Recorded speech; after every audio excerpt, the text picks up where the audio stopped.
The first time I realized the Glory Spot Motel wasn't just another desert money pit, it was because of a hand. Not a guest's hand. Not my own. A severed hand.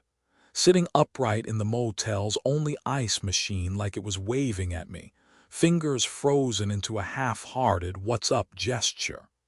I stared at it for a good 10 seconds, thinking maybe the heat had finally fried the part of my brain that distinguishes between weird and dangerous.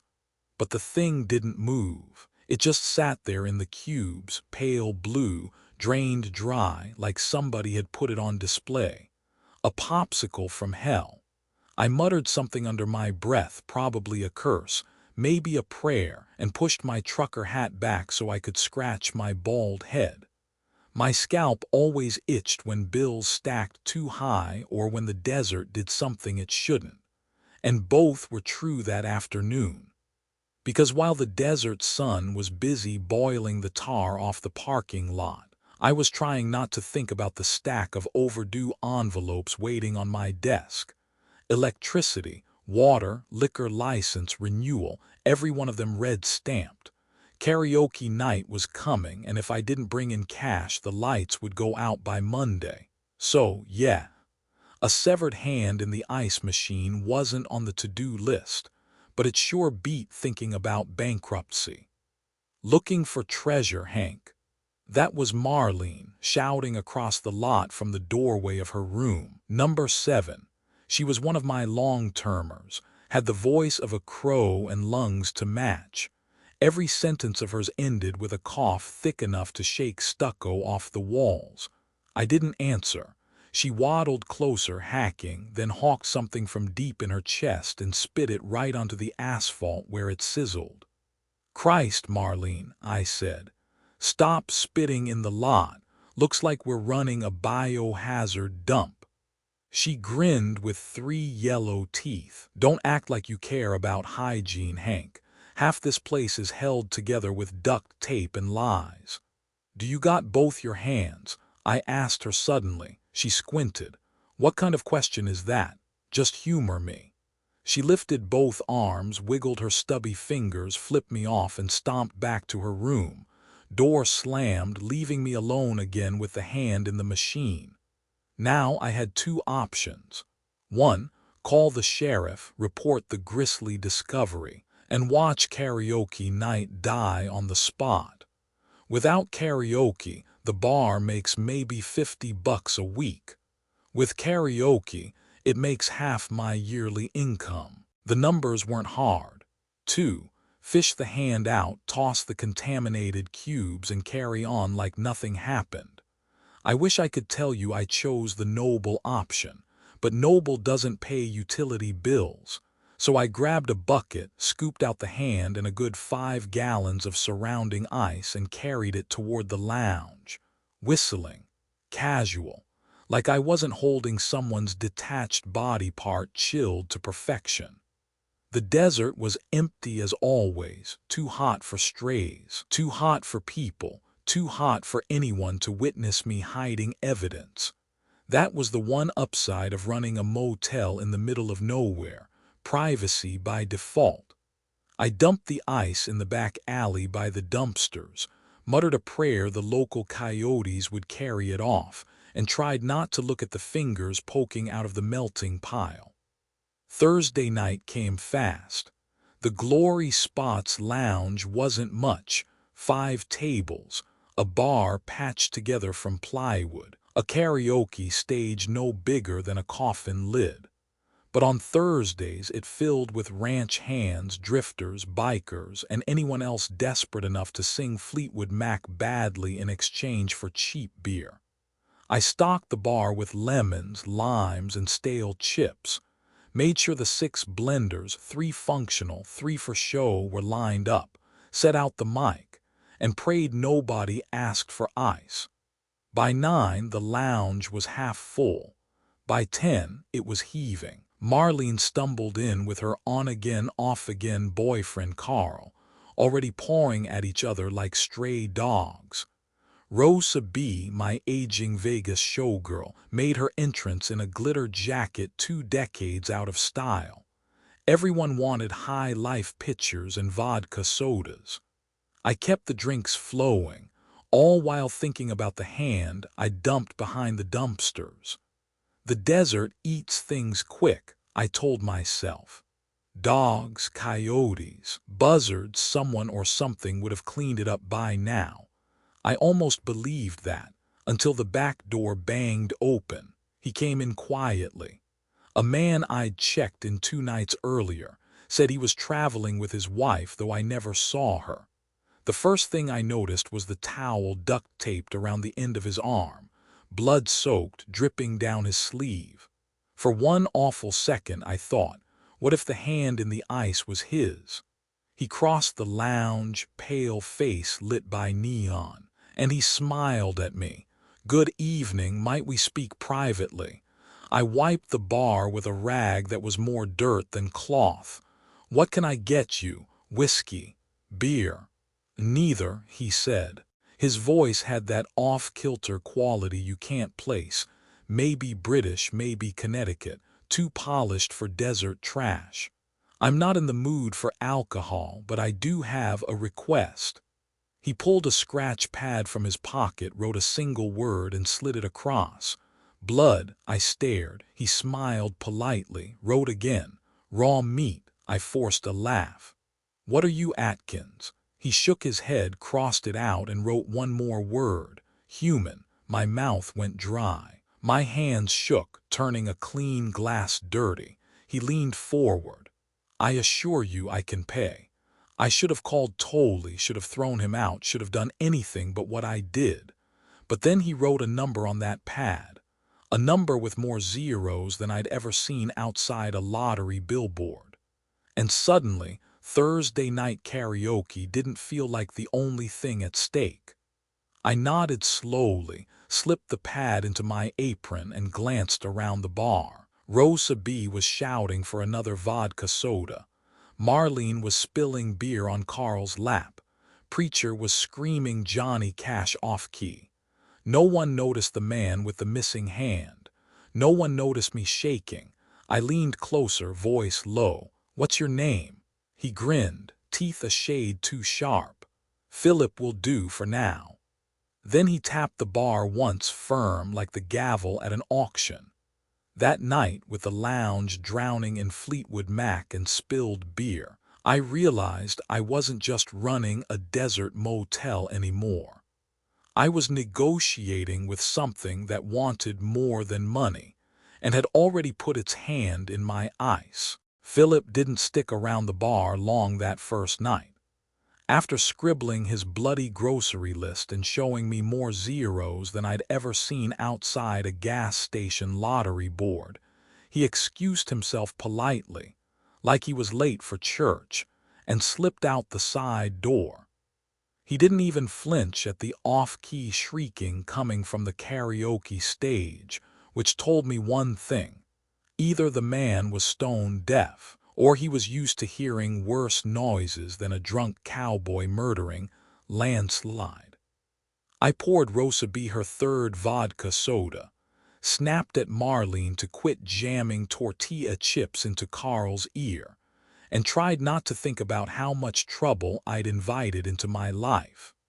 But when the lounge finally closed and the regulars stumbled out into the desert night, I stood in the parking lot under the flickering neon sign and stared up at room 212. That was Philip's room, second floor, end of the hall, the one with the door that hadn't shut right since '98. The glory spot was built in the '50s and never remodeled. Every door stuck in the summer, every window rattled in the winter, and every inch of drywall was patched with spackle that didn't quite match. Room 212 was the worst of the bunch.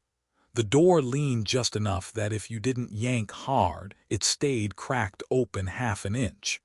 Most guests complained. Philip hadn't.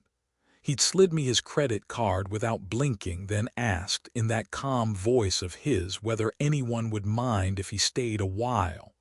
That a while had been 2 nights ago. Now I was watching his crooked door glow faintly under the sick yellow security light, and I swear I could hear something from inside.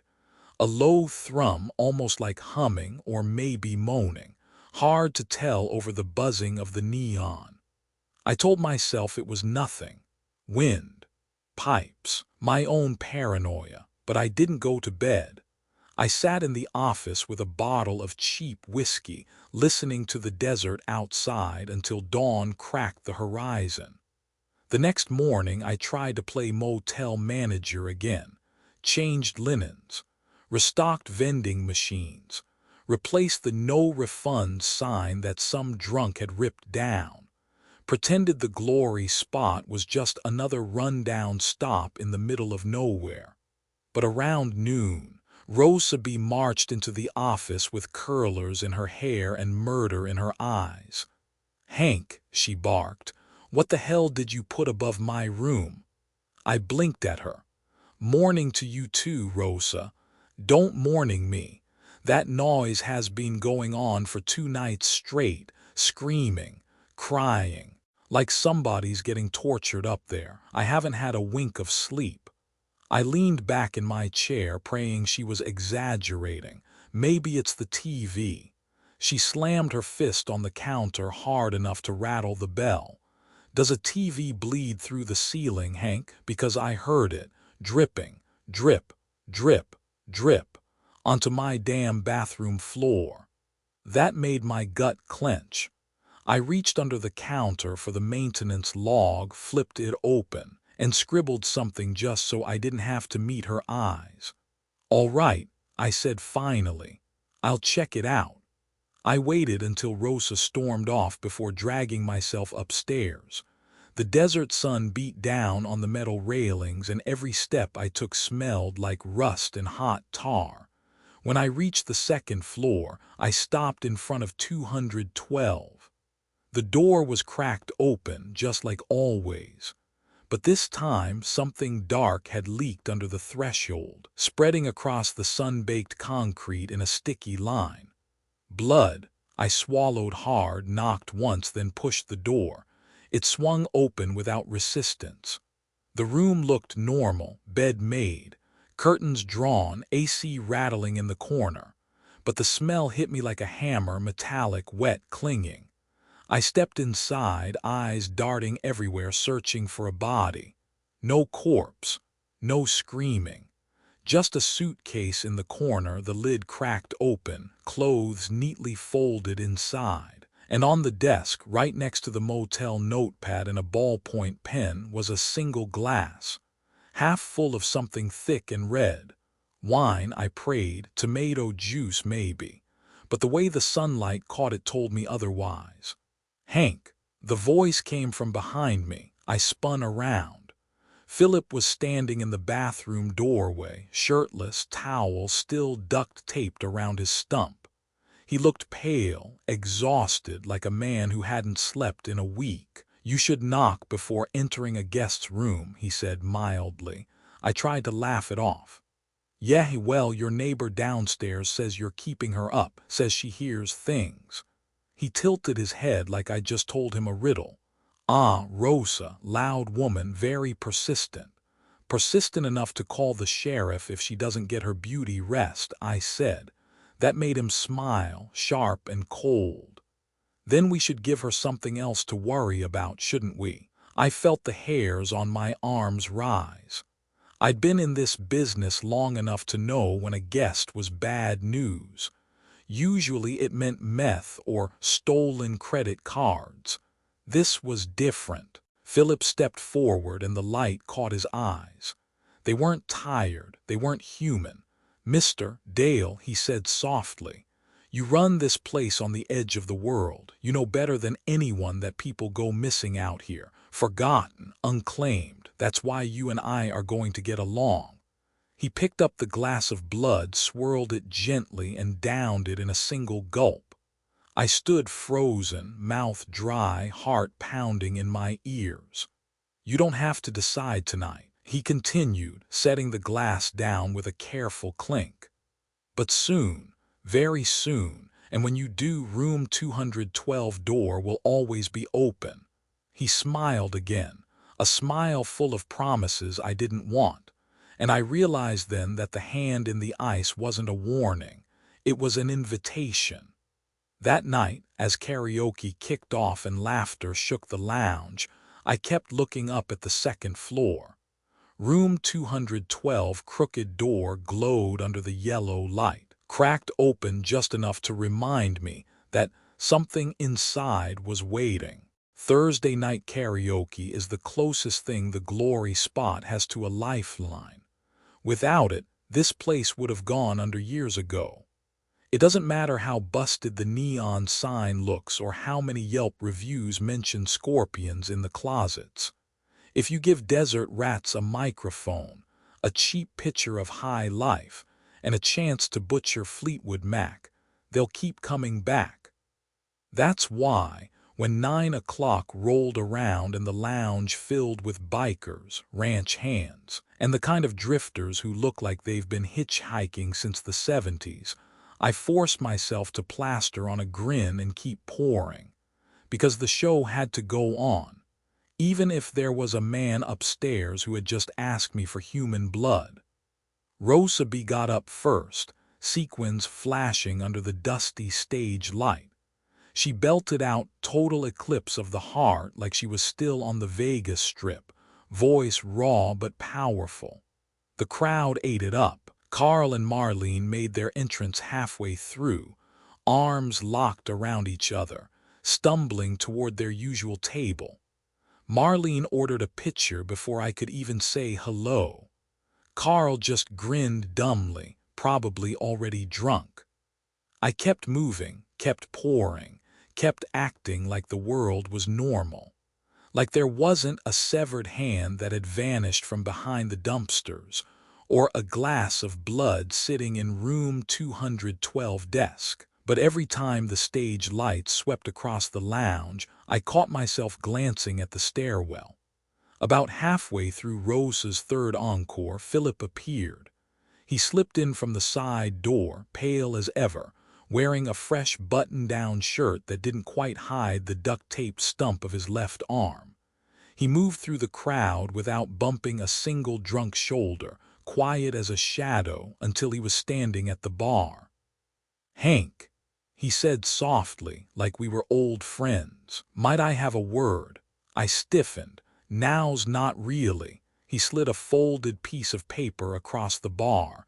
I didn't want to touch it, but my hand moved on its own. When I unfolded it, I saw the number again, the one with more zeros than my brain knew how to process. "Your neighbors seem restless," he said, eyes flicking toward Rosa B. "It's distracting." "She says you're keeping her awake," I muttered. Philip smiled thinly. "Then perhaps we should make sure her last night here is memorable." I swallowed hard and reached for a rag just to keep my hands busy. "What exactly are you asking?"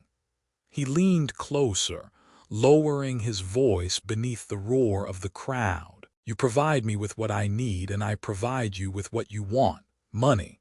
Enough to keep this place open until you're ready to let it die." I thought about the stack of red-stamped bills waiting in my office, about the broken ice machine, the leaking roofs, the way the banks circled me like vultures. All it would take was one nod, one deal. But the way he said it, what I need, it wasn't hunger. It was hunger with no bottom. "Why me?" I asked, trying to sound casual. "You could have picked any poor bastard running a motel out here." Philip's smile sharpened. "Because you didn't call the sheriff when you found my hand. You cleaned it up. You passed the test." That made my stomach twist. He was right, and that was the worst part. I didn't get a chance to respond. The crowd roared as Carl tried to wrestle the mic away from Rosa B., shouting about wanting to sing Free Bird. Rosa kicked him in the shin with a glittery heel, and Carl yelped like a dog.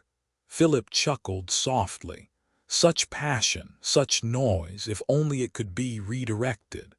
He tapped the folded paper again, then slipped away, disappearing back into the stairwell, The rest of the night blurred. I poured until my arms ached, cleaned up chips and salsa vomit, dragged Carl and Marlene apart 3 different times. But the whole time that folded paper burned in my apron pocket. When the lounge finally emptied out, I locked the doors, flipped the stools onto the bar, and sat down with a drink I didn't want. My hands shook as I unfolded the paper again. Same number, same promise. I thought about Rosa B's complaint, about the blood on the floor of her bathroom, about the way Philip's eyes had caught the light, like a predator sizing up prey. And I thought about how easy it would be for someone to disappear out here. Around midnight, I stepped outside into the hot desert air. The parking lot was empty except for Carl's beat-up truck and the glowing cigarette tip of Rosa B sitting on the stairwell. She called out, "Hey, Hank, you gonna do something about that freak upstairs, or do I gotta call the sheriff myself?" I hesitated, paper still in my pocket. "I'll handle it." She snorted smoke through her nose. "That what you call handling it? Looks to me like you're just waiting for him to crawl inside your skin." Her words cut sharper than I wanted to admit. I watched her stomp back toward her room, heels clicking against the concrete. For a second, I pictured Philip watching from the cracked door of 212, smiling that thin smile, already calculating. And I realized Rosa wasn't wrong. I didn't sleep that night, couldn't. I sat in the office staring at the old rotary phone, half tempted to dial the sheriff after all, but every time I reached for it I felt the folded paper in my pocket. The number, the zeros, the promise. By dawn my decision wasn't made, but my fate felt sealed, because Philip hadn't just offered me money. He'd offered me survival, and the worst part, I was already thinking about who might be first. Upstairs, room 212 crooked door glowed faintly under the rising sun. The blood had dried, but the crack was still there, waiting. Like a mouth, ready to swallow whatever I decided to feed it. Rosa B wasn't the kind of woman who let things slide. Vegas had trained her for war, and she carried every grudge like it was a pearl in her handbag. By Friday morning, she was back in the office, hands on her hips, eyes blazing like I'd personally kept her awake with an air horn. "Hank, I didn't pay 3 weeks in advance to have demons dancing on my ceiling," she snapped. "You didn't pay at all, Rosa. You've been living on IOUs and charms since 2004. She slapped the counter so hard my half-drunk coffee sloshed. "Don't get smart with me. That freak upstairs is keeping me up, and if you don't do something, I swear I'll call Tolley. Sheriff Tolley, the last name I wanted to hear." "Now let's not drag the law into this," I said carefully. "You know what happens when Tolley shows up. Everyone's business gets aired." Rosa leaned closer, lowering her voice. "Then you tell me, Hank, what's going on in room 212, and don't feed me some line about plumbing." I opened my mouth, then shut it. What was I supposed to say? That the pale man with the duct-taped arm drank blood like martinis? That the crying she heard wasn't from a TV but from something else entirely? Instead, I sighed and scribbled on the maintenance log, "I'll check it again, promise." She snorted but finally spun on her heel. Sequins glittered in the sunlight as she marched off, leaving me with a stomach knotted tighter than a bull rope. By noon, the desert heat had turned the motel into an oven. The ice machine rattled, coughing up cubes like it had emphysema. I was hauling a bucket to the lounge when I saw Carl and Marlene staggering across the lot. Carl's nose was swollen, probably from Marlene's fist. Marlene carried her usual cigarette like a baton of authority. "You better stock up for tonight, Hank," she called. "We're bringing friends. I groaned inwardly. Friends meant trouble. Friends meant more eyes watching me when I couldn't afford to be watched, but I forced a smile. The more the merrier. Marlene squinted at me. You look like you ain't slept in a week. Maybe I haven't, I muttered. Carl laughed and slapped my back hard enough to make me stumble. You need a drink, old man. Loosen up. I brushed him off and hurried inside, where it was at least 10 degrees cooler, and the smell of bleach half masked the odor of desperation. By evening, I knew Rosa wasn't bluffing. She cornered me at the bar, voice raised loud enough for everyone to hear. 2 nights now, Hank, screaming, crying, I'm sick of it. Heads turned. The regulars stopped mid-conversation, waiting for my response. I wiped the counter with the same rag I'd been abusing all week. I told you I'll handle it. Handle it, she barked. You're hiding something. Don't think I don't see you sneaking looks upstairs like a guilty schoolboy. Marlene cackled from her table.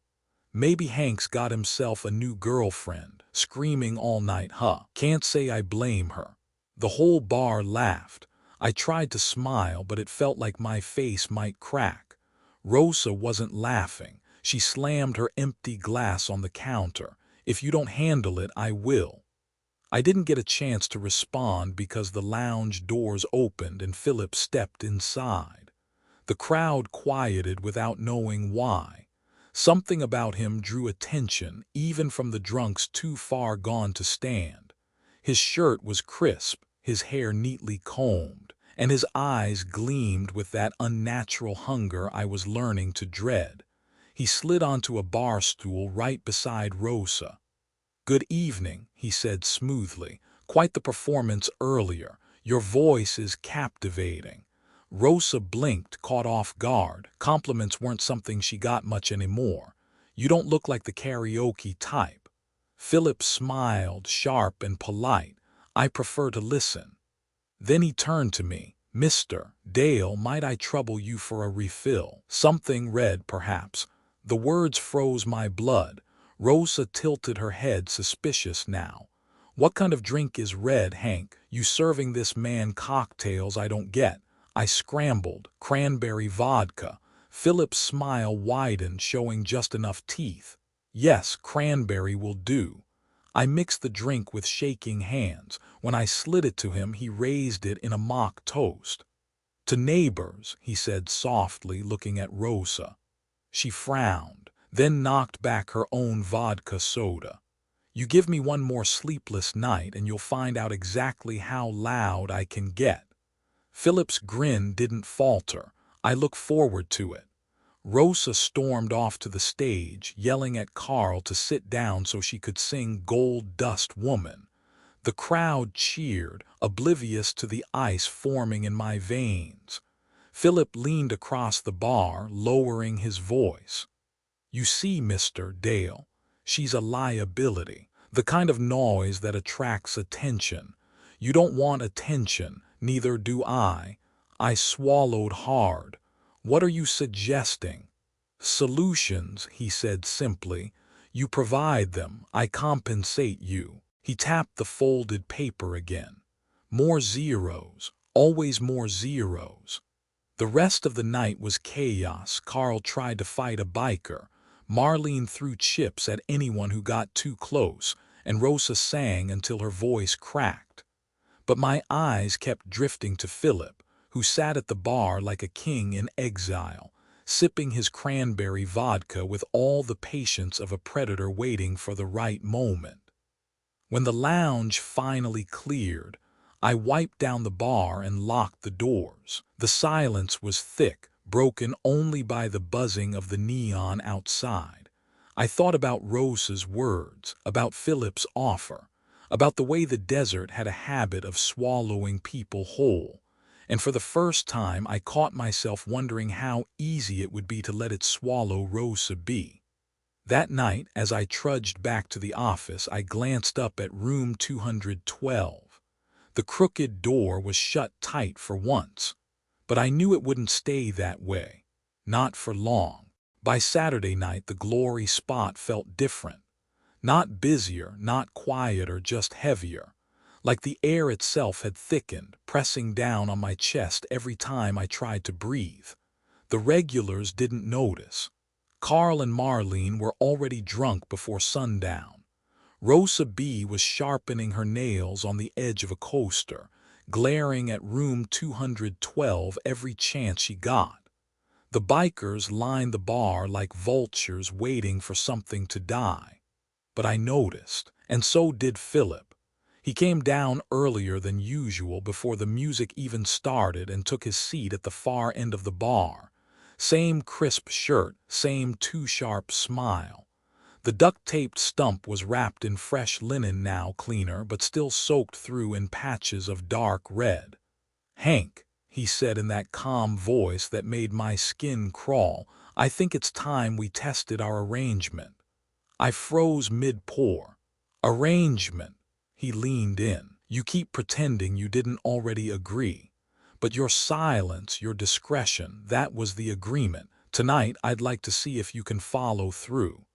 I poured the beer too fast, foam spilling over the rim. My hands were shaking. "What are you talking about?"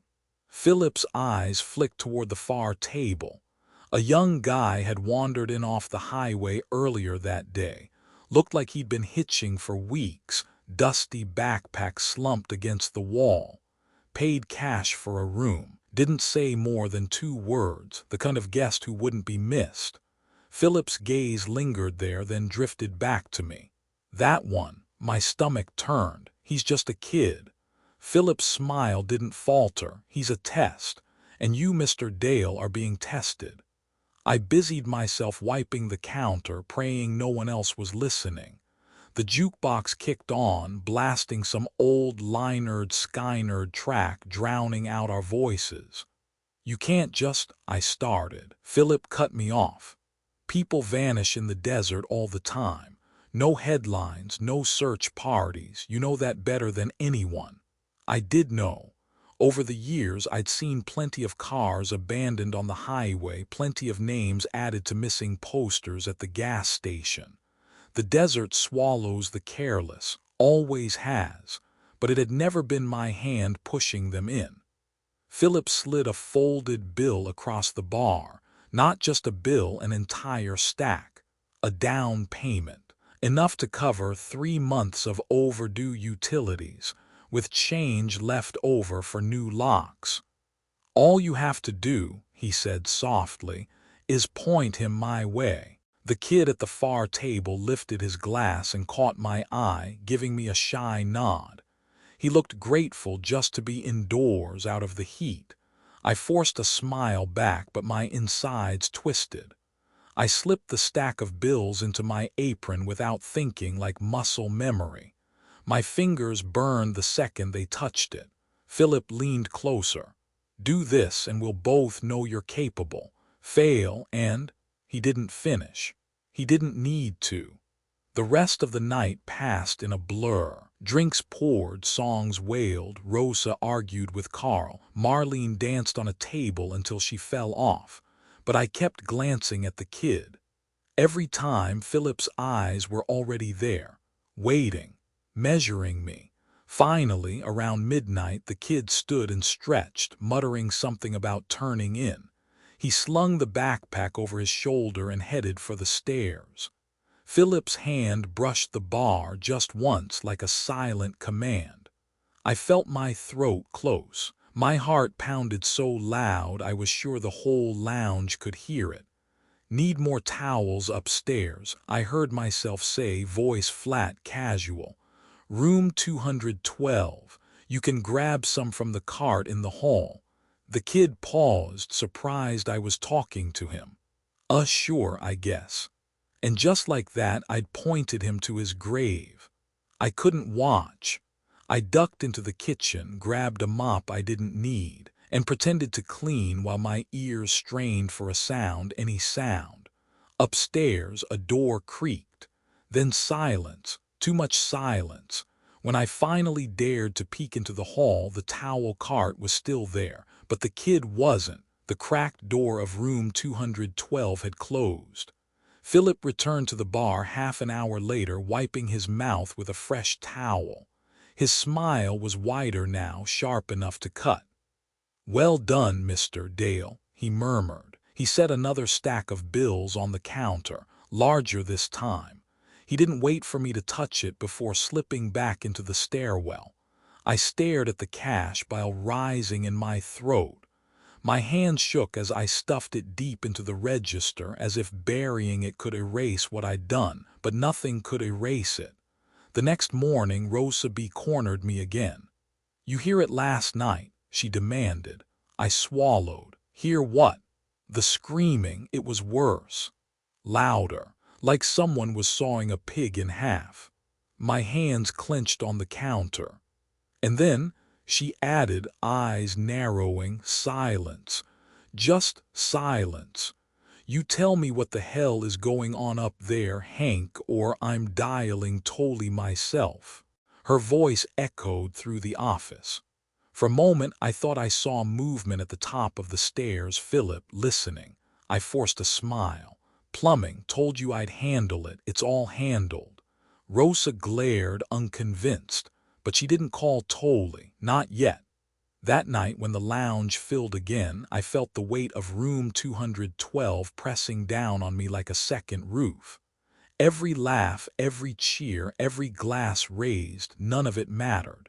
Because I knew what had happened upstairs. And worse, I knew it would happen again. By Sunday morning, I'd learned two things. First, money doesn't smell like guilt. It just smells like paper and ink. No matter how dirty it is, no matter how much blood buys it, when you stack it neat in the register, it looks like salvation. Second, once you take the first deal, the next one comes easier. Too easy. The desert sun rose merciless and hot, burning the motel sign until the O in glory fizzled out. Now it just blinked, GL Rye spot, which felt about right. I sat in the office, staring at the stacks of cash Philip had left me. Enough to catch up on utilities. Enough to buy supplies without haggling. Enough to breathe for the first time in months. But every time I tried to enjoy the thought, I heard Rosa B.'s voice in my head, screaming. Louder, like someone sawing a pig in half. And every time I saw the kid's shy nod before he carried towels up to room 212. I drowned the memory in cheap whiskey, but it kept bobbing back up, grinning. By afternoon, Carl stumbled into the office asking for a plunger. Marlene followed right behind him, cigarette in one hand, half a beer in the other. "You look different, Hank," she slurred, squinting, "like you hit the jackpot in Vegas."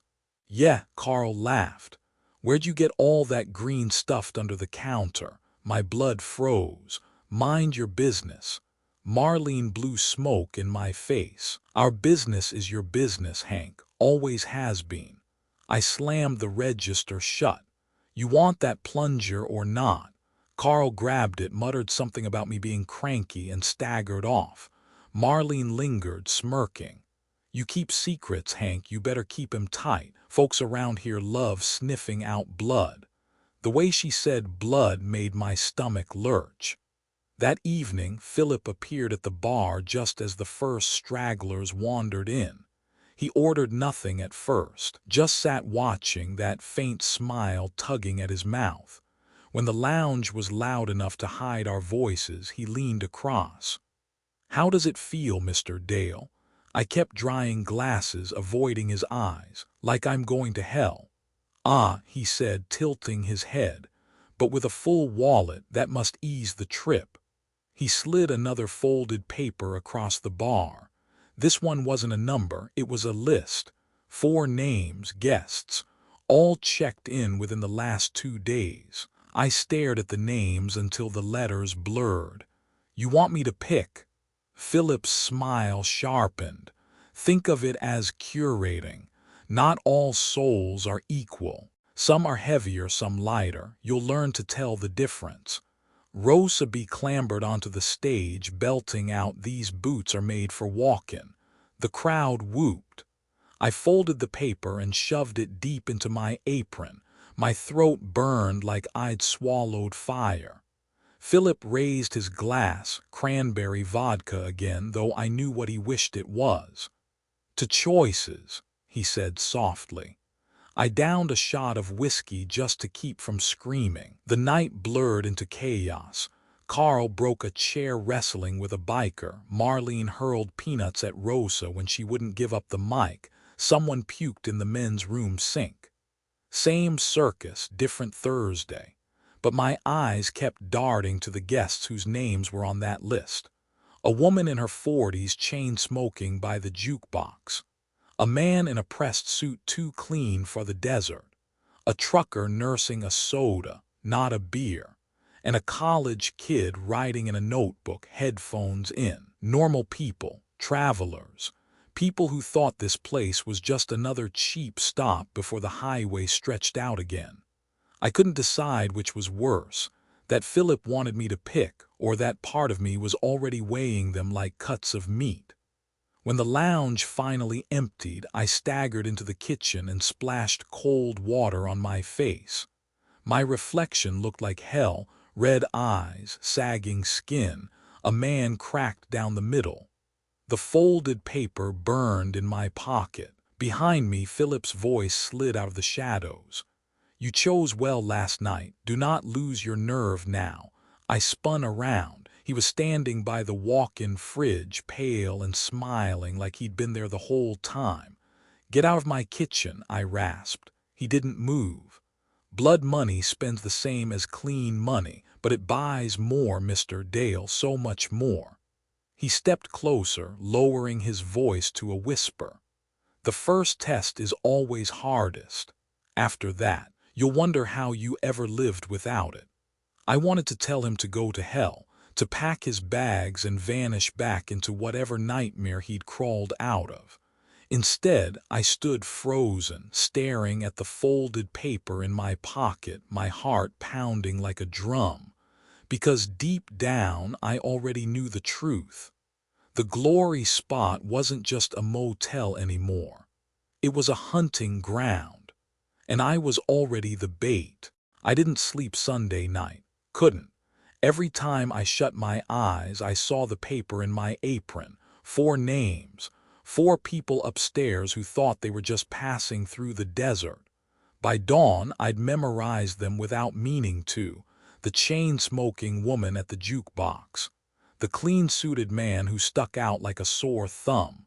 The trucker sipping soda. The college kid scribbling notes like he was cramming for finals. Each name written in Philip's neat, steady hand. Each one like a death sentence. I told myself I wouldn't choose.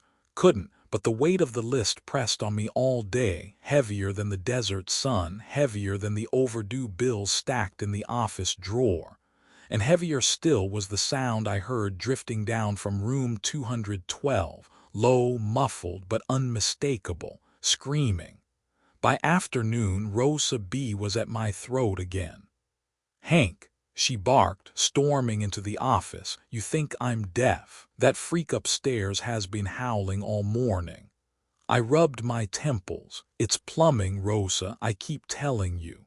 She slammed her hands on the counter. "Plumbing doesn't sound like begging for your life." The phone on the desk rattled from the impact. I stared at it, half hoping she'd grab it and call Sheriff Tolley just to end this, but she didn't. She leaned in close, eyes blazing. "You're covering for him. Don't think I don't see it. And when the law comes sniffing, Hank, you'll go down with him." She spun on her heel and stormed out, sequins flashing in the desert light. For a second, I envied her fire. She didn't know what she was up against. If she did, she'd already be gone. That night, the lounge filled as usual. Carl and Marlene argued their way through 2 pitchers before Rosa even sang her first song. The bikers laughed too loud. Someone broke a glass. Someone else puked by the door. Same circus, different night. Except Philip. He wasn't at the bar. Not at his usual stool, not lurking in the shadows. But the folded paper was still in my apron. Burning. And upstairs, room 212, crooked door stayed cracked, a slice of black in the yellow hall light, waiting. I poured drinks, cleaned spills, broke up a fight between Carl and a cowboy who claimed Marlene cheated at darts. All the while, my eyes kept drifting to the four guests. The woman at the jukebox, her ashtray overflowing. The man in the suit, flipping through some file like he had business out here in the middle of nowhere. The trucker sipping soda, eyes on the door like he was waiting for someone who wasn't coming. The kid writing in his notebook, earbuds in, oblivious. Normal people, living their lives. And all I could think about was how Philip's voice had purred in my ear, curating. Not all souls are equal. By midnight, the lounge thinned out. Rosa had sung herself hoarse, Carl and Marlene staggered upstairs, and the bikers peeled off into the night. The jukebox woman stubbed out her last cigarette and shuffled toward the stairs. The man in the suit followed, briefcase in hand. The trucker drained his soda, left a crumpled bill on the bar, and disappeared. Only the college kid remained, scribbling furiously, headphones blocking out the world. I watched him, my chest tight. When he finally stood, stretching, he caught my eye and smiled. Just a quick, tired smile. Then he slung his backpack over his shoulder and headed toward the stairwell. I gripped the bar so hard my knuckles ached. Say nothing, I told myself. Let him go. Let him walk past 212, but my throat moved before my brain caught up. Hey, kid, I called. He stopped, pulled out an earbud. Yeah, my mouth went dry. The words tasted like rust. Room 212, I muttered. Towels need replacing. Grab some from the cart. He frowned.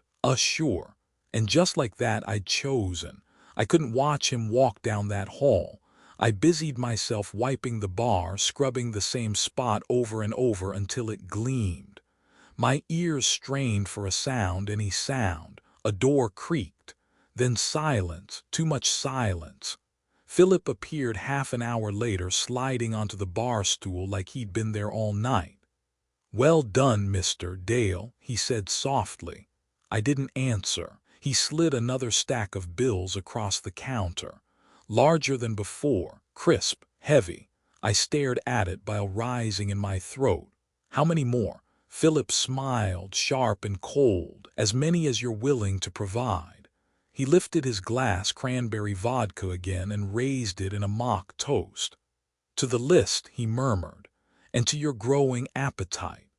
That night, when the lounge emptied and the neon buzzed its lonely hum, I sat in the office staring at the stacks of cash, blood money. And for the first time, I realized I wasn't afraid of what Philip wanted. I was afraid of what I was becoming willing to give. By Monday morning, the motel smelled like bleach and lies. I'd spent half the night mopping the lounge, scrubbing at stains nobody else could see. Every squeak of the mop on tile felt like a confession. By sunrise, I'd convinced myself the place looked normal. Normal enough to fool drunk bikers and desperate travelers. But Rosa B. wasn't fooled. She stormed into the office before I'd finished my first cup of coffee, sequins glinting in the early light. Hank, you listen to me, something's wrong up there. I forced a yawn. Morning to you too, Rosa. Don't morning me, that kid with the backpack, the one who was writing in his notebook, where is he? He didn't come down for breakfast, didn't check out. Room's empty, bags gone. My throat closed. I set my coffee down before my hands betrayed me. Probably caught the bus out, I muttered. Rosa slammed the counter. At 3 in the damn morning. You think I don't notice when somebody leaves? I hear every car door, every pair of boots on the stairs. That kid never left. Her eyes narrowed, sharp as glass. And I heard it again last night, the screaming, then nothing, just like the other one. I grabbed the maintenance log, scribbling nonsense in the margins. Plumbing, I said flatly, already handling it. "Plumbing my ass," she hissed. "You're covering for him, and I swear, Hank, if you don't put a stop to this, I will." She spun and stormed out, heels clicking against the pavement like gunshots. The rest of the day dragged. Heat shimmered off the asphalt, the neon sign blinked GL Rye Spot, and the ice machine wheezed like a dying animal. Guests came and went, paying no mind to the crooked door at the end of the hall or the way my hands shook when I handed out room keys. By evening, the lounge filled again. Same circus, different night. Rosa sang Janis Joplin until her voice cracked. Carl and Marlene fought over a pitcher. Bikers shouted for more chips and salsa. And Philip, he appeared late, sliding into his usual stool like he'd been summoned. Same crisp shirt, same pale smile. He ordered nothing at first, just sat watching. When the noise peaked loud enough to drown us out, he leaned across. "Mr. Dale," he murmured, "we should discuss appearances." I stiffened. "Appearances?" He smiled. "People are asking questions. Your showgirl neighbor, for example. She has a nose for trouble. Best not to let her sniff too close." My gut twisted. "What are you suggesting?" Philip's eyes gleamed. "Cover her, distract her, give her reason to look elsewhere, or—" He let the word hang in the air, heavy as lead. I swallowed hard. "You want me to get rid of her?" His grin widened. "Only if you must, but every predator knows sometimes the best kill is patience." I tried to lose myself in the chaos. Poured drinks, broke up fights, handed out stale chips, but Rosa's words echoed in my skull. That kid never left. When the lounge cleared, I lingered by the bar, staring at the cash Philip had slid across the counter. Enough to fix the ice machine, enough to replace the sign, enough to keep the wolves at bay another month. But every time I touched it, I saw that shy kid smile, heard Rosa's voice, "Plumbing my ass." I should have gone to bed, should have locked the office, pulled the shades, and drowned myself in whiskey. Instead, I found myself climbing the stairs toward room 212. The hall was silent, the yellow bulbs buzzing faintly. The crooked door was closed, for once completely shut. I pressed my ear to it. Nothing, no screams, no crying, just silence. I should have turned back, but my hand reached for the knob. It turned easily. Inside, the room looked ordinary. Bed made, curtains drawn, suitcase neatly tucked in the corner. But the air reeked metallic and sweet, like a butcher's shop left out in the sun. I stepped forward, heart hammering. That's when I saw it. The desk, clean except for a glass half full of dark red liquid, and next to it the notebook, the kid's notebook, the one he'd been scribbling in night after night. I flipped it open. The pages were smeared, torn, written in a frantic scrawl. Notes about the desert, about myths, about things that feed. The last line chilled me. If I disappear, it was the man in room 212. I snapped the notebook shut, shoving it under my arm. My skin crawled, every instinct screaming to run. Then a voice slid out of the shadows. "Curiosity is dangerous, Mr. Dale." I spun. Philip stood in the bathroom doorway, pale and smiling as if he'd been waiting. "You shouldn't be in here," I rasped. He stepped closer. "And yet here you are, reading things that do not concern you." I backed toward the hall. "He wrote your name, he knew." Philip's smile didn't falter. "And now he's gone. That's what happens to those who know too much." I fled, notebook clutched to my chest, heart pounding like a drum. Back in the office, I shoved it deep into the drawer under old receipts and broken pens, like burying it could erase the truth. But it couldn't, because now I had proof. Proof of what Philip was, proof of what I'd become part of, and worse, proof that sooner or later Rosa B. would be right. That night, as I lay awake listening to the desert wind rattle the windows, I realized something terrible. I wasn't trying to protect the motel anymore. I was trying to protect myself, and that meant I was already in too deep. By Tuesday night, Rosa B. was waiting for me before I even unlocked the lounge. She stood by the jukebox, rhinestone jacket catching every flicker of neon. A vodka soda already in hand, though I hadn't poured it. She must have made it herself, slipping behind my bar like she owned the place. "You're late," she barked. "It's 5:30, I muttered, hanging the keys on their hook. "Exactly, you're usually here at 5. I sighed.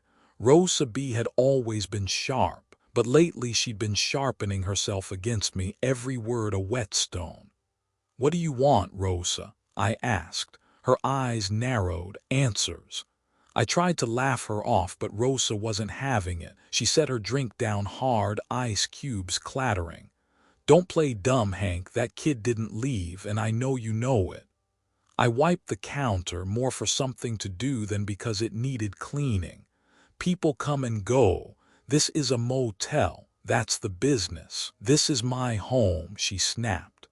"And I hear every damn thing that happens in it. Screams, crying, then nothing, twice now." Her hand slammed the counter again, rattling the glasses. "What are you covering up?" I froze. The truth sat heavy in my throat like gravel. I could almost feel the notebook still hidden in my desk drawer, its words burning through the wood. "I'm not covering anything," I said finally. "You've been drinking too much, hearing things." She laughed cold. "Don't gaslight me, Hank. I've been around too long. I know the sound of death when I hear it."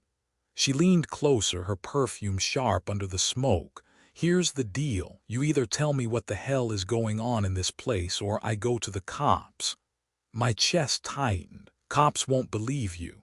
Her smile was bitter. "Maybe not, but they'll sure as hell believe a missing persons report or two."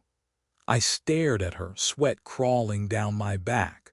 Rosa wasn't bluffing. She'd march straight to the sheriff, sequins and all. And then everything, Philip, the notebook, the blood money, would come crashing down. That night the lounge was quieter than usual. Even Carl and Marlene kept their bickering to a low simmer, maybe sensing the tension. Philip didn't show. For once the bar stool at the end stayed empty. Rosa sang 3 songs back to back, voice ragged, eyes never leaving me.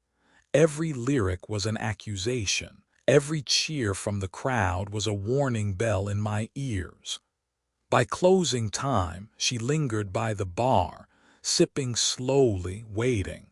I poured her one last drink and slid it across. "On the house." She raised an eyebrow, trying to butter me up, trying to keep the peace.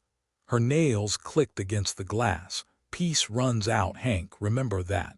After she left, I locked up and sat alone in the dark lounge, staring at the empty stool. Philip hadn't come. That should have been a relief. Instead, it scared me worse. Because if he wasn't here, where was he? And what was he doing? Sleep didn't come easy. I kept hearing Rosa's voice. "Peace runs out, Hank." By dawn, I dragged myself to the office. The notebook still sat buried under receipts. I pulled it out, flipping pages with shaking hands. The kid had drawn symbols, circles, runes, things that looked like veins and roots. Notes scrawled in the margins. "The man hides behind names. He feeds the spindle. Screams make the gold." My stomach turned. Screams. Rosa had been right. The last page stopped me cold. "If you're reading this, he'll come for you too." The knock on the office door nearly made me drop the book. When I opened it, Philip stood there, fresh shirt, pale smile, both hands. "Good morning, Mr. Dale," he said lightly, as if he were asking about the weather. "May I come in?" My heart hammered, but I forced a nod. "Sure." He stepped inside, eyes sweeping over the cluttered desk. Cozy, functional, but clutter, Mr. Dale, has a way of hiding dangerous things. He tapped the notebook with one finger. I snatched it away, shoving it back in the drawer. "That's private." Philip's smile didn't waver.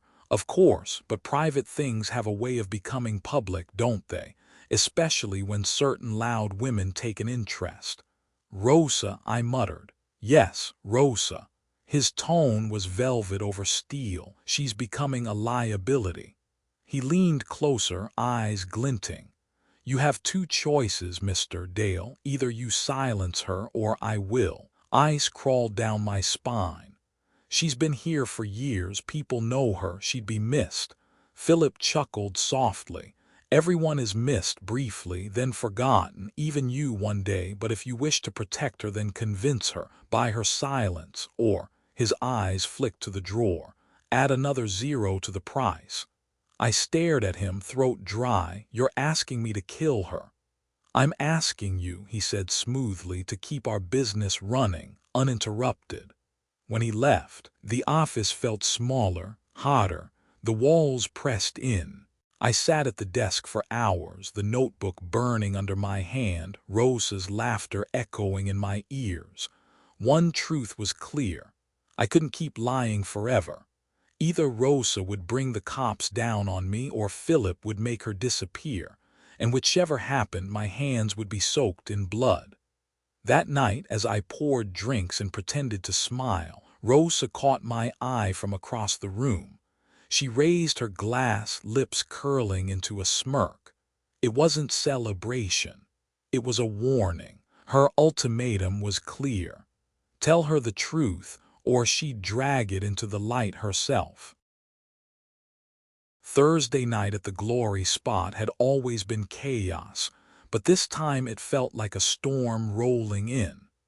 The lounge was packed wall to wall, bikers in leather, drifters with sand in their boots, locals looking to forget the desert heat in cheap beer and bad karaoke. The neon buzzed, the air stank of smoke and sweat, and the ice machine rattled like it knew what was coming.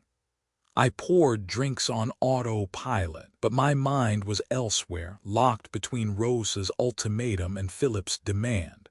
Tell her the truth or silence her forever. And now both of them were here. Rosa sat near the front, sequins flashing under the cheap stage lights. She was louder than usual, laughing too hard, singing too sharp.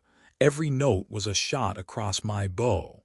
Philip lurked at the far end of the bar, pale and smiling, hands folded like a man in church. He didn't order a drink. He just watched. Watched me, watched Rosa, watched everyone. Two forces pulling me apart, both waiting for me to break. By 9, the lounge was boiling. Carl and Marlene were back to their usual circus, spilling beer on the floor while yelling about God knows what. A biker tried to sing Free Bird and almost passed out halfway through. The crowd screamed for more chips and salsa. And through it all, Rosa kept throwing me that look. The one that said, "Time's up, Hank." When I brought her another vodka soda, she leaned in. "You think I'm bluffing? I'll go tomorrow, Hank. Sheriff's office first thing, unless you tell me tonight what's going on." Her voice carried loud enough for half the lounge to hear. My hands shook so hard I nearly spilled the drink. Philip's smile twitched. Later, when the chaos hit its peak, Philip slipped behind the bar. Nobody noticed. Too much noise, too much beer. "You've run out of time," he whispered in my ear. "Do it tonight, make her vanish, or I'll do it myself." I turned, heart pounding. "You touch her and the whole valley will know." He chuckled. "The valley already knows what you are, Mr. Dale. They just don't have the words for it yet." Then he drifted back to his stool, silent as a shadow. I tried to steady myself with the work, drinks, limes, salsa, anything to keep from thinking. But my eyes kept flicking between Rosa's sequins and Philip's pale smile. The choice was killing me before I even made it. Around midnight, it happened. Rosa got up to sing again, stumbling slightly on her heels. She grabbed the mic, her laugh ragged. "This one's for Hank," she slurred, pointing right at me. "Because he's hiding something." The crowd laughed, thinking it was a joke, but I saw Philip's eyes glint. Rosa started into some half-remembered tune, her voice cracking on every note. The bikers jeered, Carl and Marlene howled, someone threw a peanut, and then the power cut. The stage lights died. The neon went black. Only the jukebox hummed faintly, its bulbs flickering like dying fireflies. A ripple of confusion swept the room. Then silence. In the dark, I felt it, the weight of Philip's presence at my side. "This is your chance," he breathed. "No witnesses, no questions, just one clean act." The crowd murmured, restless. Rosa cursed into the microphone, her voice echoing in the dark, and my hand closed around the chef's knife I'd stashed under the bar. The lights flickered back on. Rosa stood on stage, squinting into the glare. The crowd laughed nervously, tension breaking. The jukebox blared to life again, off-key and too loud. I froze, knife hidden in my hand. Philip's smile widened. "Next time, then," he murmured, retreating into the crowd. But Rosa had seen. Her eyes locked on me, sharp and furious. After last call, the lounge emptied in waves, bikers stumbling to their bikes, drifters wandering back to their rooms, Carl and Marlene fighting into the parking lot. Only Rosa remained, perched at the bar, glass empty, eyes hard. "You were going to do it," she said flatly. I shoved the knife under the counter, out of sight.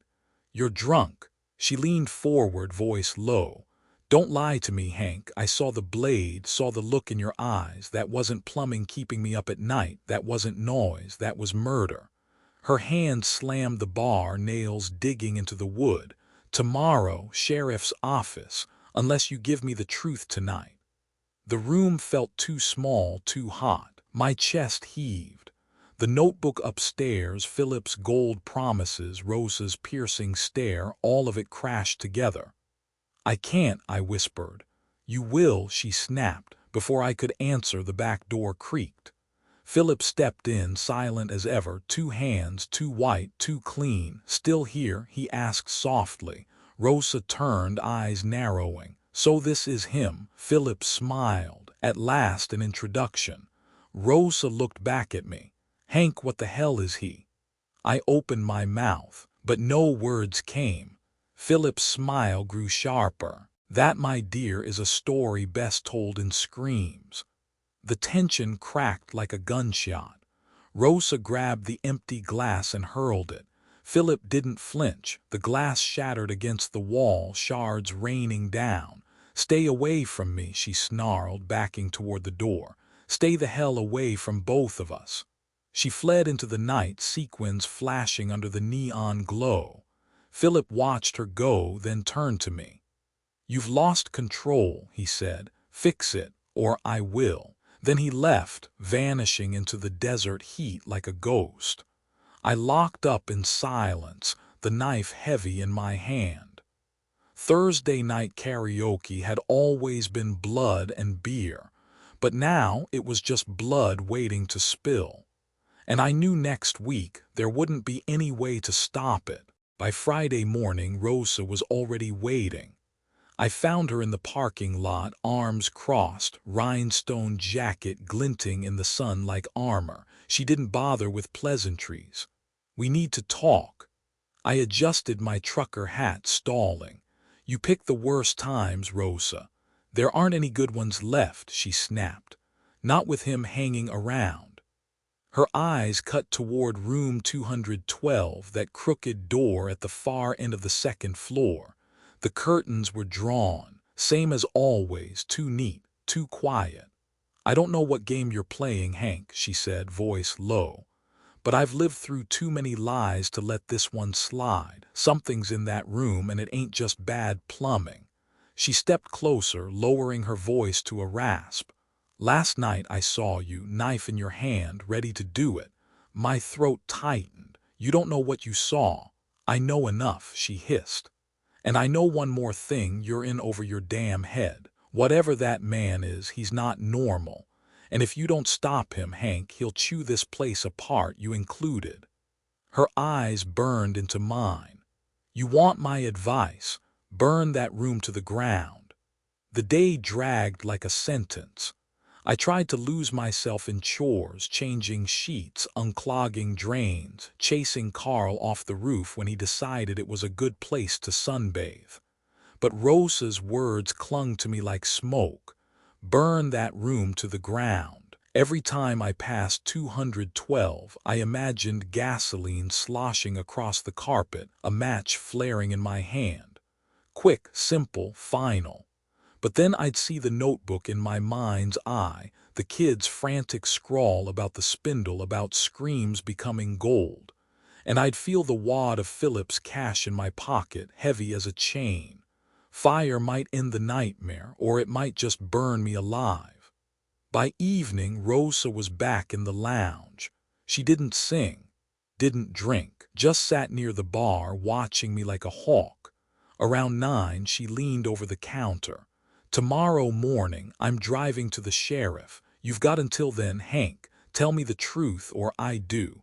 My hands shook so bad I spilled gin across the bar. Philip wasn't there, not yet, but I could feel him like a storm on the horizon. When I closed up, Rosa followed me to the office. "You're not sleeping tonight," she said flatly. "I'll be right here. And don't think about sneaking off. You're not wriggling out of this one." She planted herself in a chair by the door, arms crossed, like a guard or a warden. I sat behind the desk, staring at the drawer where the notebook lay. My mouth went dry.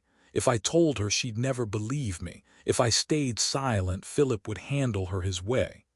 Either way, she was right. I was in over my head. Around midnight, the knock came. Soft, patient. Rosa sat up straight. "Who the hell's knocking at this hour?" I didn't answer. I already knew. The knock came again, 3 deliberate taps. Rosa rose, storming toward the door. "I'll handle this." "No," I barked louder than I meant. She froze, hand on the knob, staring at me. "Why not?"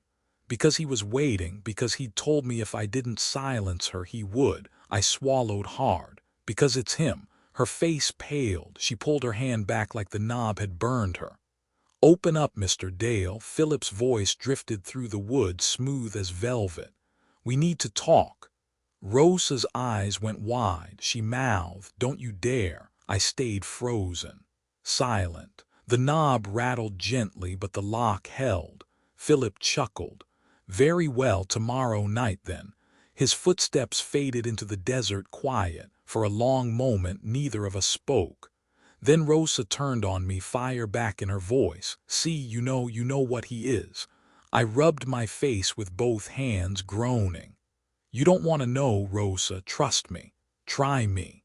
I stared at her sequins, her sharp eyes, the stubborn set of her jaw, and for the first time I felt the dam break.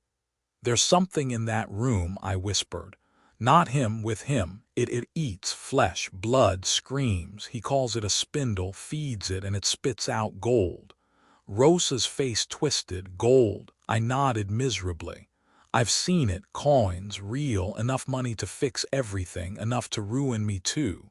Her voice trembled with fury. "And you helped him, you brought him people." I didn't answer. I didn't need to. My silence was enough. Rosa stood there for a long moment, shaking her head. Then she leaned down, her face inches from mine. "You're filth, Hank. Worse than him because you knew better." Her hand slammed the desk. "Tomorrow I'm going to the sheriff. I don't care if you burn this whole place down to stop me." She turned and stormed out, sequins flashing like sparks in the dark. I sat alone, head in my hands, heart pounding. Rosa knew the truth now, and by this time tomorrow so would everyone else. Unless Philip got to her first, or I did. Saturday night came heavy, like the desert sky had lowered itself just to watch me squirm. Rosa hadn't shown her face all day.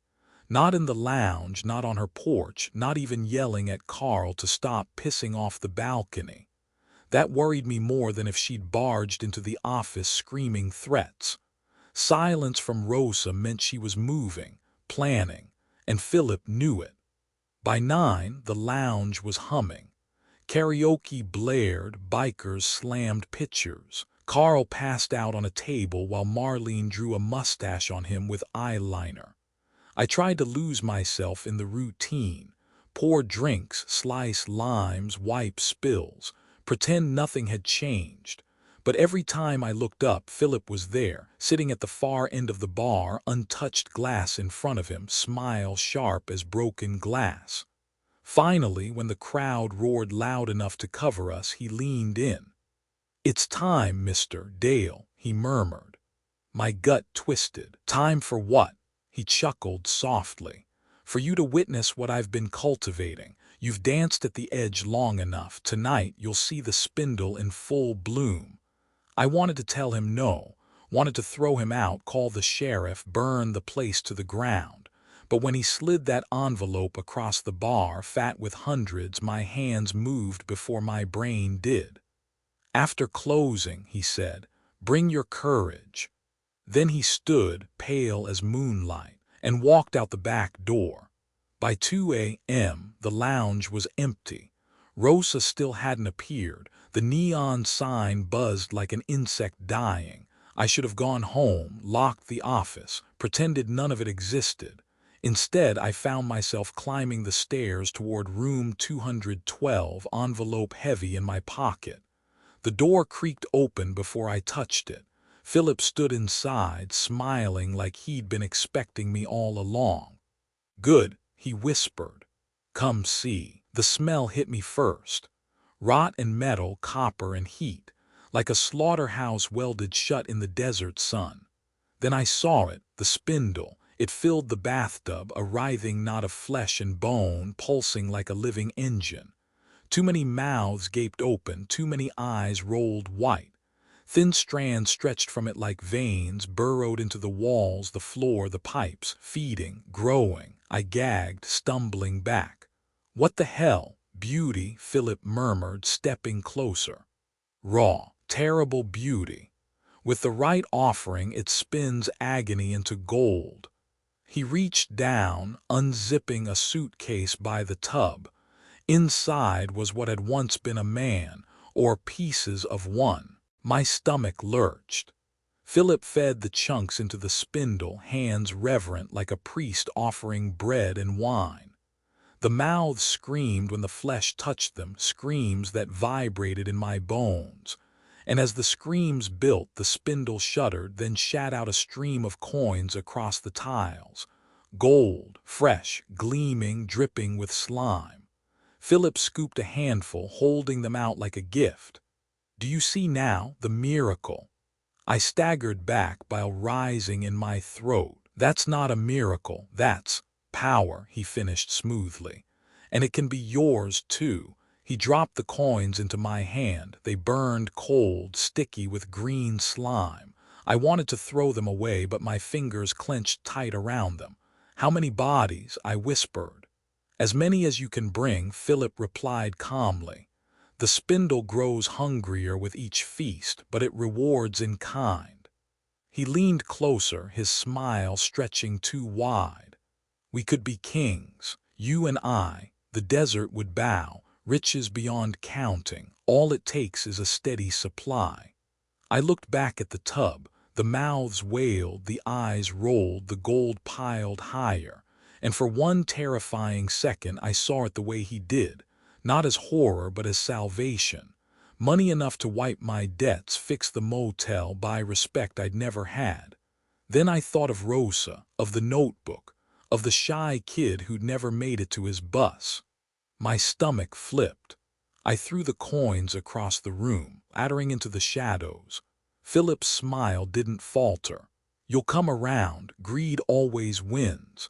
When I stumbled out into the hallway, I could still hear it. The screaming, the spinning, the sound of flesh turning into fortune. By the time I reached the office, my ears were ringing, my hands shaking, my shirt damp with sweat. I collapsed at the desk, head in my hands. The envelope of cash still bulged in my pocket, and I hated myself for not throwing it away. At dawn, a knock rattled the office door. Not soft this time, hard, angry. Rosa's voice cut through the wood. "Hank, open up. We need to talk." Rosa shoved past me before I could answer, storming into the office like she owned the place. Sequins blazed in the morning light, her hair wild, eyes burning. "You think I'm stupid, Hank?" she snapped. "You think I don't know what's going on?" I shut the door quick, heart hammering. "Keep your voice down." She slammed both hands on my desk, rattling the drawer where the notebook hid. "No more games. I saw the coins. Marlene showed me one last night, said Philip gave it to her like a party favor. Green slime still on it. You explain that." My mouth went dry. "She's lying." Rosa's laugh was sharp as broken glass. "Don't you dare. I know slime when I see it. I know screams when I hear them. And I know you, Hank, you've been covering for him." Her finger jabbed into my chest. "So you're either with him or you're with me. No in between." I opened my mouth, but the knock came. Soft, polite, deliberate. "Philip." Rosa froze, eyes narrowing. "That's him, isn't it?" Before I could answer, the door opened on its own. Philip slipped inside, pale as chalk, smile too wide. "Ladies and gentlemen," he purred, "how delightful to find you both together. Saves me the trouble." Rosa spun to face him, fists clenched. "Stay the hell away from me." Philip bowed slightly like a gentleman at a ball. "My dear Rosa, I only wish to extend an opportunity." She barked a laugh. "You call screaming in the walls and blood in the drains an opportunity? You're a goddamn monster." Philip's eyes glittered. "Monsters and saviors are often confused. What is one to the other but perspective?" Rosa turned on me, voice rising. "You hear this, Hank? You see him. He's not even hiding anymore. Call the sheriff now, or I swear I'll do it myself." Philip's gaze slid to me, calm as ever. "Careful, Mr. Dale. Choices made in haste cannot be undone." My knees felt weak. Caught between a woman who'd lived here longer than the roaches and a man who fed horrors gold, I wanted to vanish into the cracked linoleum. But Rosa wasn't giving me space. She stepped forward, jabbing her finger again. "Choose, Hank. You stand with me or you stand with that thing." Philip's smile thinned. He reached into his pocket and pulled out another wad of bills, crisp and fat. He set it gently on the desk between us. "You could solve all your problems," he murmured. "Debts, repairs, respect, all yours. Just step aside." Rosa slapped the cash off the desk, bills scattering across the floor. "Go to hell." Philip chuckled. "I've already been, my dear. It's remarkably profitable." The air went thick like the desert before a storm. Rosa squared her shoulders, eyes blazing. "I've survived men like you before, sugar, pimps, gangsters, devils in cheap suits. You're nothing new." Philip tilted his head, grin widening. "Oh, but I am." Rosa didn't flinch. "You won't scare me. You won't scare this town either. Tomorrow morning I take everything I know to the sheriff. Names, rooms, screams, gold coins dripping slime. Let's see how long you last after that." Philip's smile didn't fade, but the air around him seemed to darken. "You won't make it to tomorrow," he said softly. Rosa lunged first. Before I could blink, she snatched the heavy glass ashtray off the desk and hurled it. Philip tilted his head just enough. It shattered against the wall. "Persistent," he murmured. "I admire that." Rosa grabbed the chair and swung. Philip caught it one-handed, grip tightening until the wood splintered. His other hand flicked forward, pale and fast, and shoved her back into the wall. She gasped, breath knocked out, but her eyes never left his. "Do it, prove me right." "Stop," I shouted, stepping between them. "Both of you." Philip's smile returned, calm and cold. "Mr. Dale, this isn't your fight." "The hell it isn't," I snapped. "This is my motel, my life. You want her dead, you go through me." The words left my mouth before I knew I meant them, but once they were out, I couldn't take them back. Philip studied me, amused. Loyalty at last, admirable, misguided but admirable. He stepped back, smoothing his shirt. Very well, I'll stay my hand for now. His eyes glinted as he moved to the door. But when she leaves tomorrow, Mr. Dale, remember this. The desert swallows secrets whole, and so does the spindle. Then he slipped out, silent as ever, leaving the office heavy with smoke and fear. Rosa straightened, rubbing her ribs. He'll kill me, Hank, you saw it. He'll kill me before I can get to the sheriff. I didn't argue, she was right. Her hand clamped onto my arm. So you're gonna help me tonight. We burn that room, burn him, burn whatever's in that tub, or we're both dead by sunrise. Her grip was iron, her eyes fierce. For the first time she wasn't giving me a choice. And for the first time I didn't want one. That night I sat alone at the bar after Rosa left, staring at the matches she'd slipped me. Philip had gold. Rosa had fire. And me. I had one last chance to decide which master I served. Rosa showed up just after midnight, her rhinestone jacket swapped for a plain denim one, her sequins traded for silence. In her hands, 2 red gas cans clinked half full with every step. "Thought you might chicken out," she said flatly, setting one at my feet. I stared at it, at her, at the weight of the decision staring back at me in cheap plastic. "Once we do this," I muttered, "there's no going back." She snorted. "There wasn't any going back the second you took his money." Her eyes cut sharp into me. "Now we burn him. Burn the spindle, burn the whole damn room if we have to." We crept up the outside stairs, gas cans heavy in our hands, the desert night holding its breath. Room 212 loomed ahead, crooked door sealed tight. The walls seemed to hum, faint vibrations thrumming under my palm when I brushed the siding. Inside, the spindle was waiting. I could hear it. Or maybe just imagine it, the faint moans, the wet churn, the promise of gold. "On 3, Rosa whispered. We kick the door, splash the gas, and light it. I swallowed hard. What if he's in there? Then we roast him too, she growled. 1. Her voice was sharp, steady. 2. The can's handle dug into my fingers, slick with sweat. 3. Rosa's boot slammed the door. The frame cracked, splintered, burst inward. And the smell hit us like a wall, copper rot, wet heat.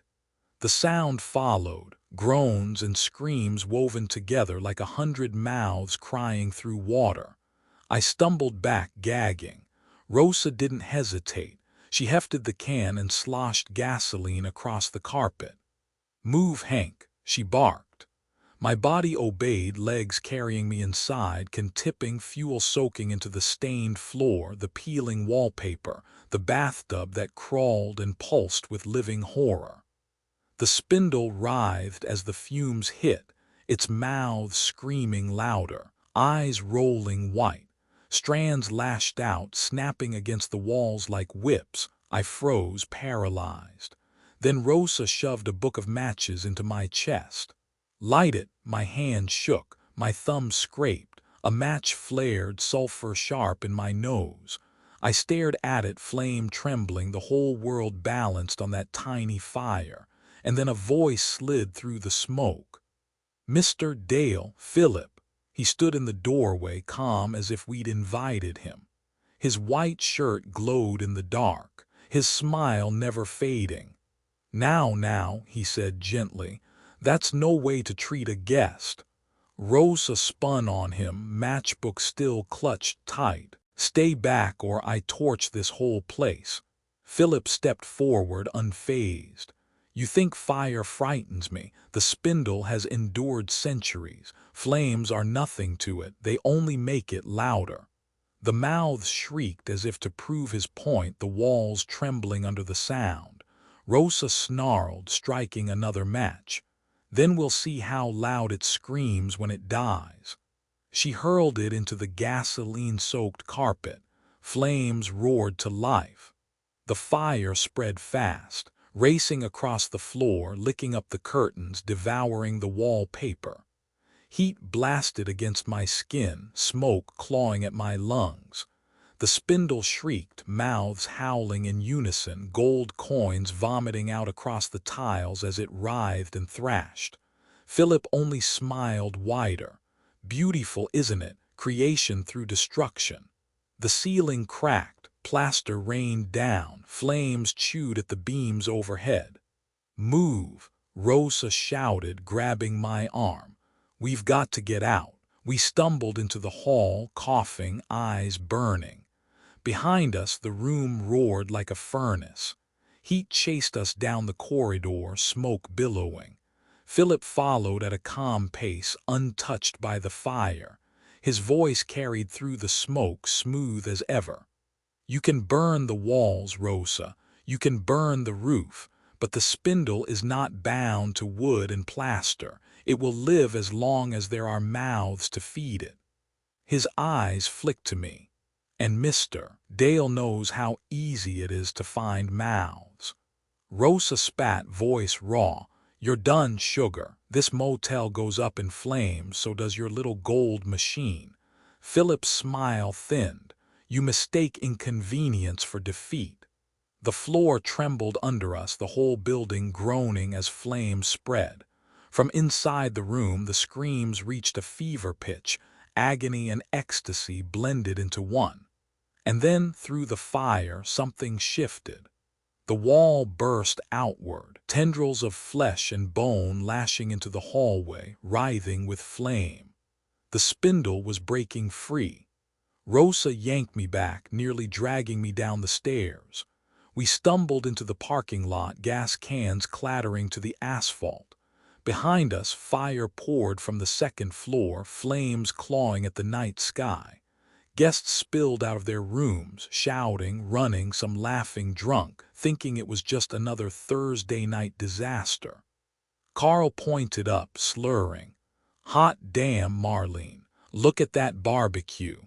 But I couldn't laugh, because through the fire and smoke, something moved in the window of room 212. Something bigger than the tub, bigger than the room, bigger than the motel itself. The spindle was awake, and it wasn't going to stay caged much longer. The glory spot was burning. Flames licked skyward, black smoke curling into the desert night like a signal fire. Guests stumbled into the parking lot half-dressed, beer bottles in hand, some cheering like it was part of the show. But their laughter died quick when the wall of room 212 exploded outward. Something spilled through the fire. The spindle. It wasn't just flesh anymore. It was bigger. The tub had split open, porcelain shards clinging to it like eggshells. Veins and tendrils stretched across the walls, dragging hunks of burning timber down with them. Dozens of mouths screamed in harmony, shrill and wet, while eyes blinked in every direction, milky and furious. Gold coins clattered from its folds, melting in the fire before they hit the ground. The whole parking lot froze. "What the hell is that?" Marlene screamed, dragging Carl back from the blaze. Rosa grabbed my arm, nails digging in. "Move, Hank, now." We ran, shoving through the crowd of gawkers, but the thing followed. Its tendrils whipped through the window, slamming into the lot, dragging itself free of the burning motel like a newborn crawling from its mother. The building groaned, flames roared higher, and Philip, calm as ever, stepped into the lot, brushing ash from his shirt. "Ladies and gentlemen," he said, voice carrying smooth as silk, "behold true wealth." He spread his arms as the spindle shrieked behind him. The guests scattered. Some ran for their cars, some tripped over their own feet, others just stood frozen, hypnotized by the gold spilling from the monster. I saw one of the bikers, Big Al, who could drink a pitcher faster than anyone I knew, drop to his knees and scoop up burning coins with his bare hands. He screamed as they seared his palms, but he didn't let go. The spindle's tendrils whipped across the lot. One caught Al, yanking him screaming into the mass of mouths. His body disappeared in seconds.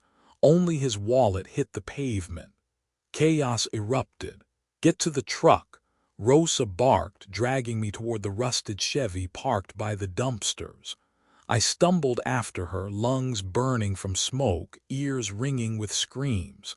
Tendrils lashed down around us, slamming into the asphalt, cracking it like glass.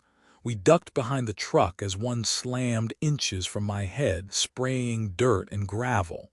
Rosa shoved the keys into my hands. "Drive." I blinked. "This thing hasn't run in 20 years. "Then pray," she snarled, climbing into the passenger side. I slid behind the wheel, coughing, hands shaking. The spindle's shadow loomed across the lot, firelight glinting off wet flesh and dripping gold. Philip stood in the middle of it, smiling, arms outstretched like he was conducting an orchestra. "Hank!" Rosa screamed. I twisted the key. The engine coughed, wheezed, died. The spindle screeched, mouths wailing, eyes rolling toward us. I slammed the key again. The Chevy roared to life. Gravel spat under the tires as I floored it, the truck lurching forward. Tendrils lashed down, smashing into the bed, denting metal. Rosa screamed, kicking at them as they writhed through the back window. I swerved, tires screeching, headlights cutting through smoke. The spindle dragged itself into the lot behind us, crushing cars, tearing pavement. Philip's voice rang out, calm and amused. "Run if you must, but the desert has no end." We burst onto the highway, engine howling, smoke billowing from the burning motel behind us. The neon sign sparked and died. GL Rye Spot finally going dark forever. In the rear view I saw it, the spindle clawing free of the wreckage, dragging itself onto the road. Faster than it should be, hungrier than ever. Rosa clutched the dash, face pale but eyes blazing. You see what I've been saying, Hank. It's not human, it's not stoppable. Unless." She pulled the gas can from her lap, shaking it. "We burn it all, keep burning until nothing's left." I nodded, throat dry. What if fire doesn't kill it? Rosa's jaw clenched. "Then we die trying." The truck rattled over the cracked highway, engine screaming, every mile marker a prayer. Behind us the spindle gave chase, tendrils slapping the asphalt, mouths shrieking into the night. And Philip's laughter carried on the desert wind, smooth and endless. We didn't stop, couldn't stop.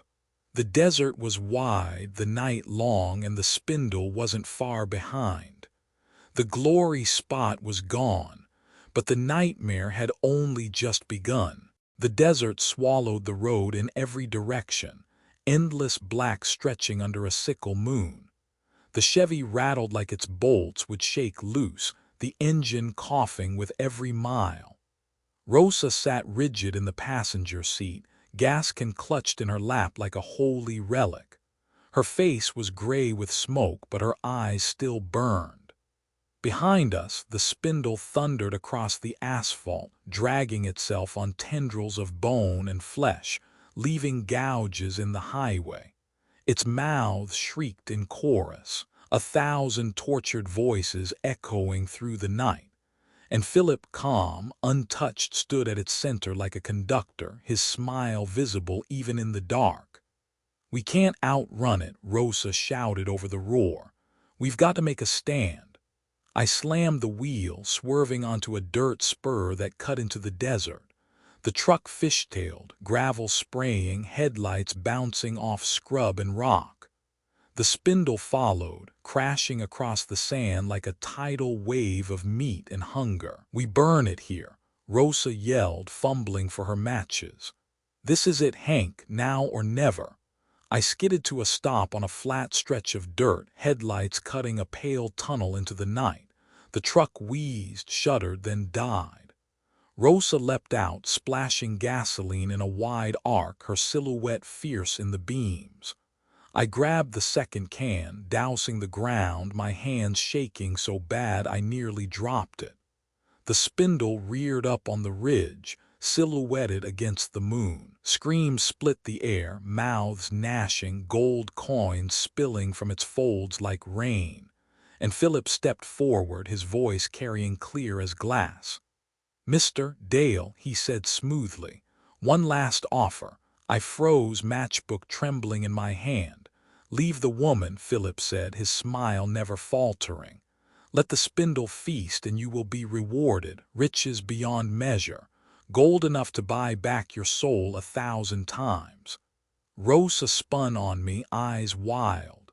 "Don't you dare. Hank, don't you even think it." Philip spread his hands. "You've already chosen me once, when you took my money, when you kept my secret. What's one more choice, one more mouth?" The desert held its breath. Rosa's voice cut sharp as a blade. "He's lying, Hank. Gold's not salvation, it's poison. You burn it with me or it takes everything." Philip's grin widened. "Salvation and poison are two sides of the same coin, and I have many coins to offer." The spindle screamed, tendrils slamming into the sand, shaking the earth. My thumb scraped the match. A flare of fire bloomed, small and fragile. Philip's eyes locked on mine, gleaming. Rosa's did too, and I knew there was no middle ground left. I hurled the match. Flames roared to life, racing across the gasoline-soaked sand, a wall of fire stretching between us and the monster. The spindle shrieked, rearing back, tendrils writhing in the blaze. Gold melted into slag, pooling in the dirt. Philip's smile faltered for the first time. "You fool," he hissed, voice sharp now. "Inhuman, do you know what you've destroyed?" I stood tall, coughing on smoke, gripping the empty gas can like a weapon. "Yeah," I rasped, "your deal." The firestorm raged, heat blasting across the desert. The spindle thrashed, mouths howling, eyes bursting in showers of gore. It writhed in agony, tendrils catching fire, shrinking back into itself. Philip staggered, his pale skin blistering, his perfect smile breaking into a snarl. "This isn't the end," he spat. "You think you've won, Mr. Dale. The spindle lives wherever greed lives, and greed never dies." With one last scream, the thing collapsed in on itself, a knot of fire and ash. Coins hissed and melted in the dirt. The night went silent except for the crackle of burning sand. Philip was gone. I dropped to my knees, lungs heaving, sweat and smoke stinging my eyes. Rosa collapsed beside me, her hand gripping mine tight. For a long moment, neither of us spoke. Just the fire, just the desert, just the awful stillness after the storm. Finally, Rosa chuckled, voice ragged. "Well, sugar, looks like karaoke night's canceled." I laughed, bitter and broken, but it was still a laugh. By dawn, the fire was out, leaving only ash and slag where the spindle had stood. The truck somehow started again, and we drove back in silence. The glory spot was gone, just a blackened skeleton against the rising sun. Rosa stared out the window. What now? I didn't answer. I didn't know. All I knew was the motel was dead, Philip was gone, and somewhere deep down I could still hear the faint rattle of coins in the dark. Sometimes in the quiet hours I wonder if he was right, that greed never dies, that the spindle only sleeps. And when I hear the ice machine rattle in my dreams, I know one thing for sure. Someday it's going to wake up again.